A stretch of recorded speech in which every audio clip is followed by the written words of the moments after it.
My name is William Harold Pickens Jr. I'm a citizen of Mobile. I'm not an employee of the city of Mobile. I'm a recipient of their services.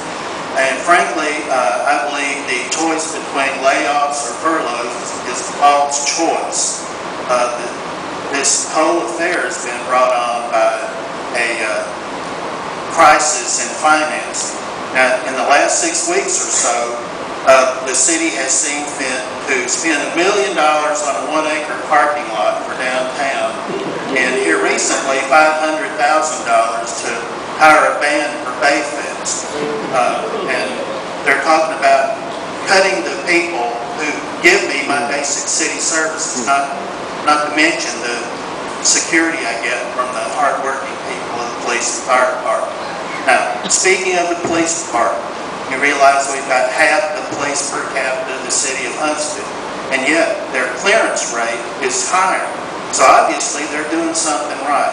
And why reward them with the threat of layoffs or furloughs? That's just not right. Now, crime in Mobile is up, according to the latest statistics, 7%. It's down in Montgomery, 11%. It's down in Birmingham, 10%. It's down in Huntsville, 8%. Obviously, public safety has not been a priority here in Mobile for a long time. If you go by the FBI recommendations, we should have 900 police officers for a city this size. Instead, we've got 500. So obviously, the money is not being managed. To solve this crisis on the backs of the city employees that give me my basic services is not a very comforting thought. Now, there has been some study on this issue. The Public Affairs Research Council studied the major cities in Alabama. Mobile was near the bottom for spending on public safety and infrastructure, but it was near the top for administration costs. So that should tell you something. Personally, I believe this is a shameless political ploy to scare the citizens of Mobile, who should be scared for a lot of other reasons. And let's face it, the mayor and his staff will not be subject to these furloughs. Thank you.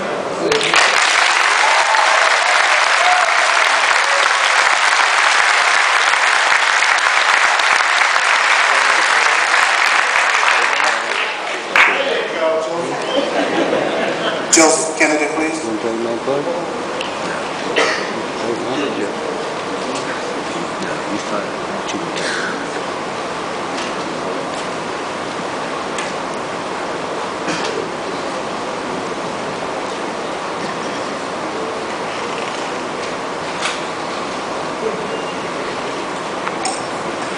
I'm Joseph Kennedy. I'm employed by the Mobile Police Department, Deputy Chief. Been there for 34 years now. Thank you for the opportunity to listen to me. Thank you for the opportunity to be here and listen to all of us.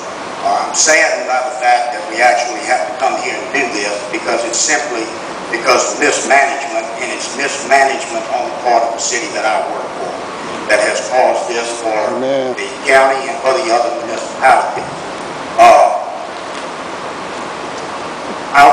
I'll cut it brief. I was here to give probably a long statement, but in just reiterating just a little bit, it seems like in this proposal here that you say that there is not a loss of benefits in our accrued time and stuff things the same. Just to reiterate the fact that it does affect the pension. It's a long-lasting effect. When we step out the door for the rest of our lives, we will suffer that deficit that is taken away from us when we go on these furloughs. Also, just like the sheriff said, the whole question of the matter and what would prevent us from being here is a proper fiscal management. That's what caused this problem here. We showed that with the budget that we had prior to this year, and I was prepared to come to you, show you back the figures of the budget next year also has problems with it in there. There is plenty of money if the city takes and manages, does what the council asked our appointing authority to do, is to actually go back in, formulate a budget, and to live by that budget. We, the workers in here, I know in the police department itself, we live by the budget that they gave us the first time in there. Our expenditures, if you look at the financial reports in July, are more than what the city expected there. Our revenues are going to be higher. We know that it's going to be higher because of the 1-cent sales tax and because of the increased revenue we've gotten from restaurants and that we've gotten from the hotels and stuff that are staying here. But we still, with those expenditures that were put on us that first year, we live within that. We've done our part out there. The problem is that our appointing authority is not doing what he's supposed to do there. And I mean, it's all you're doing with furloughs is giving them another opportunity, another tool in order to say, we'll go out and we can spend as lucrative as what we want, and not doing the fiscal management that they should. I'm absolutely and unequivocally in opposition to the furlough.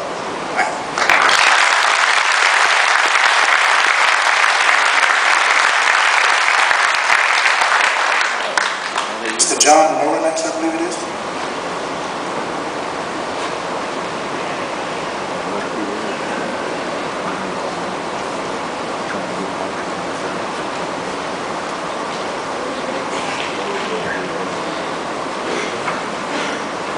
Thank you for allowing me an opportunity to talk. I represent the Multnomah County Law Enforcement Association.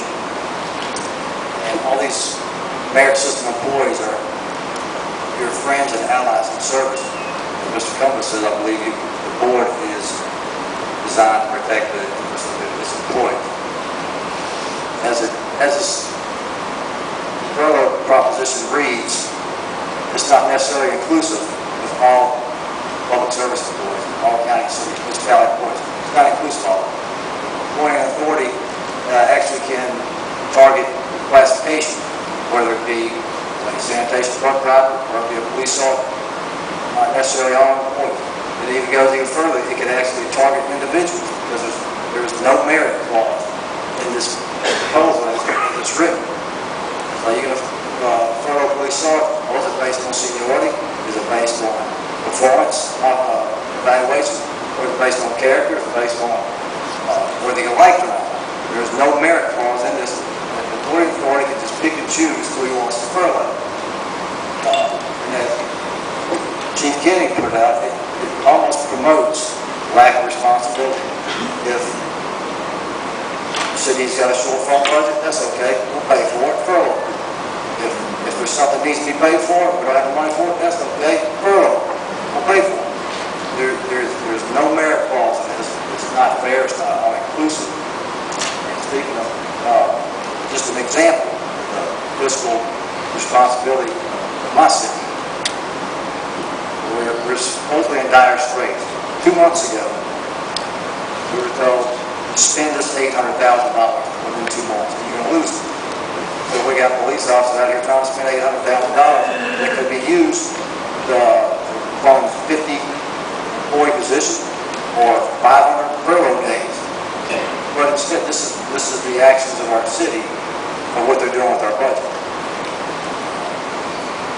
But as a member of the association, we're adamant opposed to it. I think it promotes irresponsibility. It's not fair. There's no merit clause in it that determines how employees furlough. It just lets the employee authority pick and choose who they want to furlough.